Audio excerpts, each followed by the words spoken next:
Hoy vamos a ver cuál es la transmisión textual del Nuevo Testamento en forma de árbol. En la actualidad tenemos una serie de manuscritos que pueden ser representados por cada una de las pelotitas amarillas como el fruto de una transmisión del texto desde el principio. El Espíritu Santo inspiró a los escritores sagrados a escribir justo la redacción exacta de lo que él quería que se escribiera como palabra de Dios. Él inspiró a los escritores de los evangelios, de las cartas paulinas, las católicas, libro de Hechos y el libro del Apocalipsis a escribir justo lo que él quiso.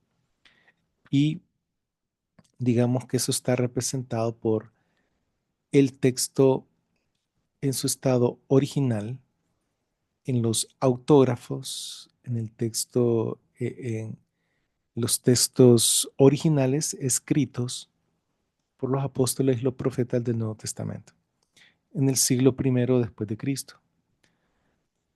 Esos textos, como se necesitaban y por necesidad, se necesitaban en todas las comunidades cristianas, a medida se fue propagando el cristianismo, primero en Judea, después en Samaria y después hasta Roma. Y entonces, en todas estas comunidades se necesitaban copias de lo que los apóstoles iban escribiendo.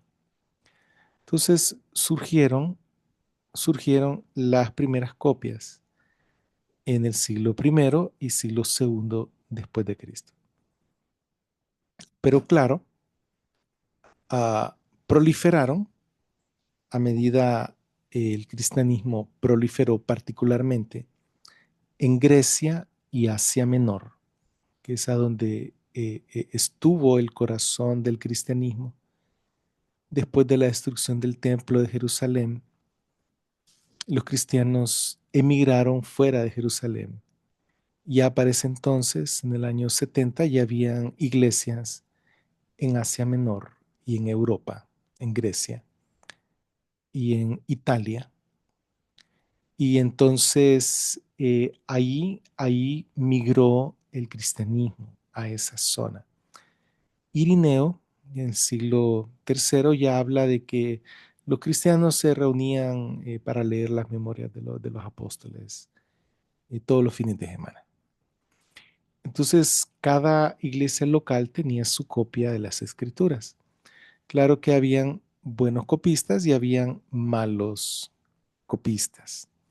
Y sí había un poco de persecución, pero era esporádica, localizada, no era generalizada. Sin embargo, eh, también en ese tiempo aparecieron, perdón, entonces las manzanitas podridas, que es, o las naranjas sería en este caso, podridas están representadas por las pelotitas rojas. Y estas moraditas que están aquí en el piso, porque no forman parte del árbol original, sino que estos son los apócrifos. Aparecieron sectas gnósticas y pensamiento judío, pensamiento griego, se unió y aparecieron las sectas gnósticas. Y entonces hay varios evangelios, hechos y apocalipsis apócrifos que no son parte del canon de las escrituras. Bien, del 303 al 311 hubo una persecución prolongada de varios años en las cuales en, se iba de pueblo en pueblo, eh, se arrestaba a los pastores, a los obispos, se les confiscaban sus escrituras y las quemaban. Claro que el texto sobrevivió porque hubo gente que dio su vida por proteger las escrituras. Y entonces, si yo tengo en mi poder, en mi biblioteca de mi iglesia local, buenas copias y tengo malas copias, sí, a un soldado romano, ¿qué va a saber él si es una buena copia o una mala copia? Obviamente, la gente entregó, entregó las malas copias, ¿verdad? Y dio su vida por el Evangelio, por Cristo y también por el texto. Entonces, esta es lo que se podría considerar una primera poda. Una primera poda. Se fueron muchos ejemplares buenos, pero también muchos ejemplares malos. Esta fue la primera poda. Ya más adelante, Constantino declaró legal el cristianismo y Teodoro lo declaró la religión del imperio. Ahora, eh, de los siglos cuarto al siglo octavo aproximadamente, se hicieron copias de los escritos originales que fueron copiados en los primeros 3 siglos, copias de los sobrevivientes. Y dentro de estas copias, eh, pues claro, habían copias mixtas, que son las azules, copias malas, que son las cafés. Habían copias muy diferentes a, a las que se consideraban las mejores. Eh, y entonces, así como en el periodo anterior hubieron buenos copistas y malos copistas, los buenos copistas produjeron las buenas copias y los malos copistas produjeron copias de mala calidad. Resulta que hay una segunda poda. En esta segunda poda se fueron eh, varios manuscritos buenos y varios manuscritos malos también.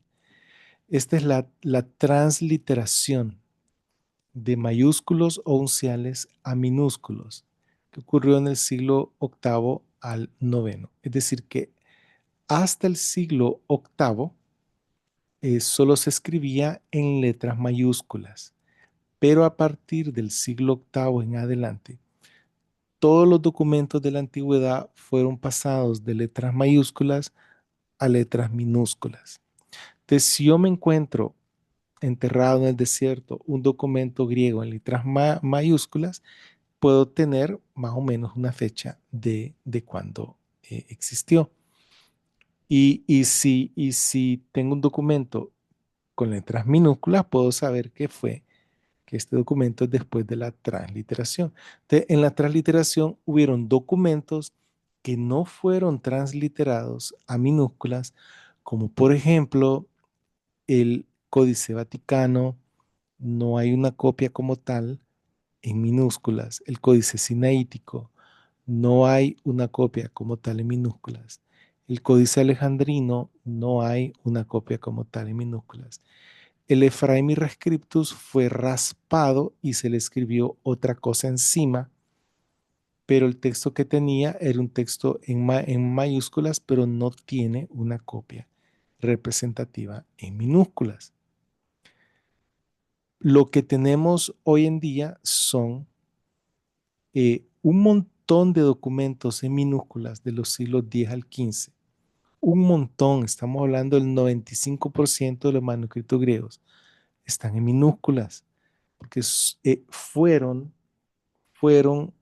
documentos antiguos, unciales, antiguos, de buena calidad, que fueron pasados a minúsculas. Por eso no tenemos los unciales bizantinos eh, propiamente, solo lo tenemos en minúsculas, porque los unciales bizantinos fueron sustituidos por los minúsculos.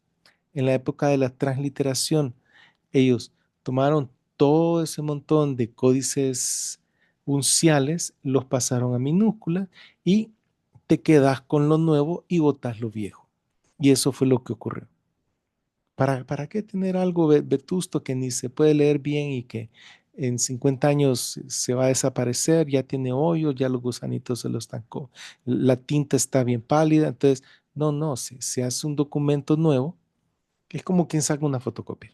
Se hace un documento nuevo y entonces se desecha el viejo y se queda con el nuevo, porque lo que se quiere preservar no es el documento, no es como hoy en día, que si tenemos un documento de la época, qué sé yo, del tercer siglo, del siglo sexto, antes o después de Cristo, que uno lo que quiere es conservarlo, ¿verdad? Para que no se arruine. En aquel tiempo, el asunto no era conservar el documento como que fuera un museo, sino el asunto era conservar el texto que contenía el documento. Entonces, hoy en día lo que tenemos es esto. Tenemos escritos apócrifos que no son parte del arbolito. Tenemos textos alejandrinos del siglo III, del siglo IV, que no tienen representantes bizantinos en minúsculas. Y tenemos unciales de los siglos 6, 7 y 8, que son textos que tienen un poco de bizantino, un poco de alejandrino y un poco de alguna otra cosa. Son textos mixtos, pero que no fueron copiados de mayúsculas a minúsculas porque dejaron de ser utilizados, se quedaron atrás, rezagados. Entonces, estos manuscritos alejandrinos del siglo III y IV no fueron copiados porque eran textos de mala calidad, tenían muchos errores ortográficos. El Sinaítico fue descubierto hasta que Tischendorf visitó el monasterio de Santa Catarina en el siglo XIX, pero antes de eso estuvo solo en ese monasterio, no estuvo en otro lado, solo ahí estaba. El Códice Vaticano fue descubierto, creo que fue en el siglo XIV, si no me equivoco.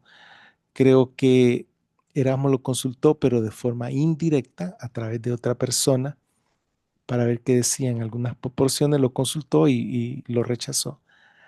Pero antes del siglo XIV no se sabe a dónde estaba exactamente ese documento de la antigüedad que se data al siglo IV, pero no hay copias de ese documento en minúsculas, lo que significa que si no fue copiado es porque era un documento de mala calidad. Entonces, lo que hace la crítica textual es que se basa en estos documentos que son los más antiguos, pero que son los peores, y rechaza todo este montón de documentos que es el resultado de la paciencia del copiado, de buenos copistas, de buena calidad, de calidad regular a buena, mientras que estos unciales antes del siglo X son unciales de mala calidad, de regular a mala, y los alejandrinos son de pésima calidad.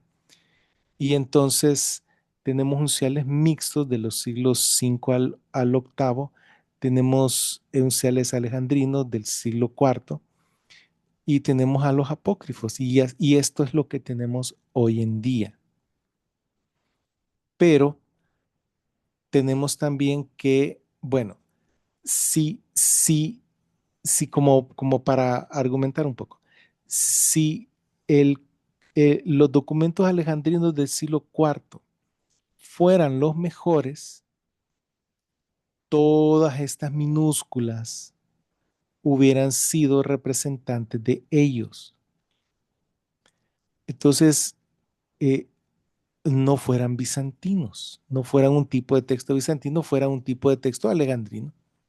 Y eso comprobaría, bueno, hay un texto alejandrino al final de la transmisión, hubo un texto alejandrino al principio de la transmisión, bueno, el texto alejandrino es lo que es, ¿verdad?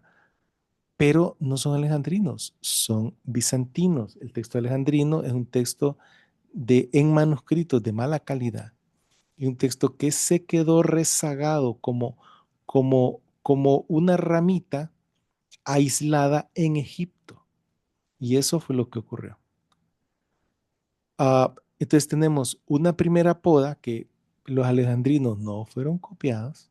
Tenemos una segunda poda que los unciales de mala calidad no fueron copiados.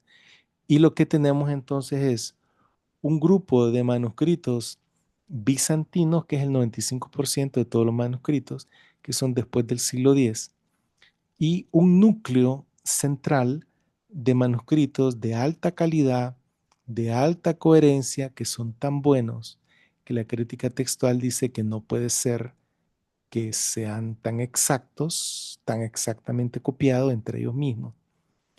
Ellos dicen que esta es una edición posterior.